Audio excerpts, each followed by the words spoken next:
เราดูดีกว่าเราจะได้เห็นไงเราดูฝั่งนี้ก็ได้อยู่ดูอย่างนี้ก็ได้อยู่พี่มันจะกดได้ไหมใช่ไหมทำไมไม่กดล่ะกดแล้วไงมันบันทึกแล้วทำไมมันไม่อยู่สักทีอ่ะเดี๋ยวให้เขาแสดงจบก่อนถ้าแสดงจบแล้วล่ะเราจะอยู่ใช่ไหมใช่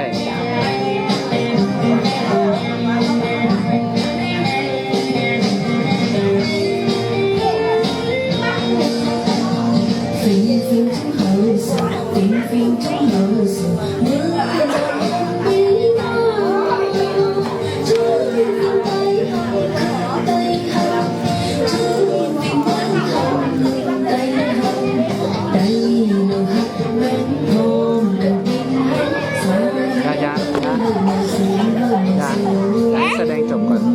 ถ้าแสดงจบล่ะค่อยใส่ย้ายไม่ใส่ยังไม่ใส่ย้ายแสดงจบก่อนถ้าแสดงจบแล้วก็แสดงจบเดี๋ยวนี้ใช่ไหมเดี๋ยวแสดงจบค่อยใส่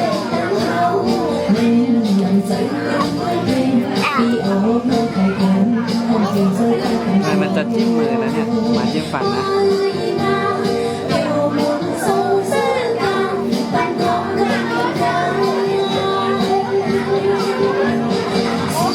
อย่าเพิ่งใส่เดี๋ยวแสดงจบก่อน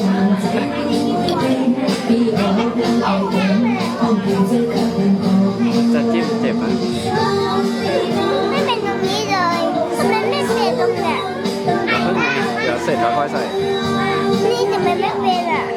เดี๋ยวยังมันค่อยเป็นเดี๋ยวให้เขาแสดงเดี๋ยวให้พี่เขาเต้นจบก่อน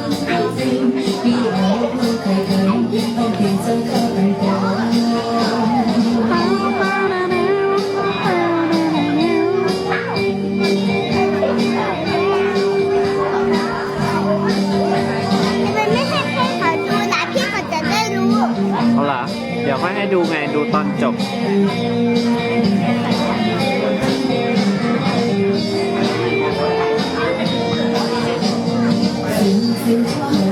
ให้พี่เขาดูพี่เขาจะรู้ไปสิเดี๋ยวก่อน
มาไกลเกินแล้วHãy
subscribe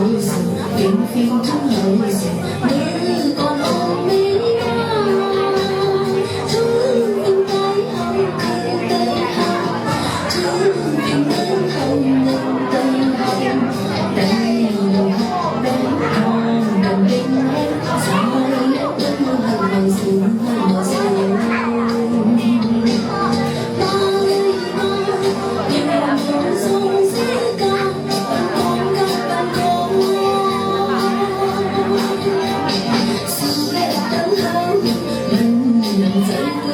Ghiền Mì Gõ để không bỏ lỡ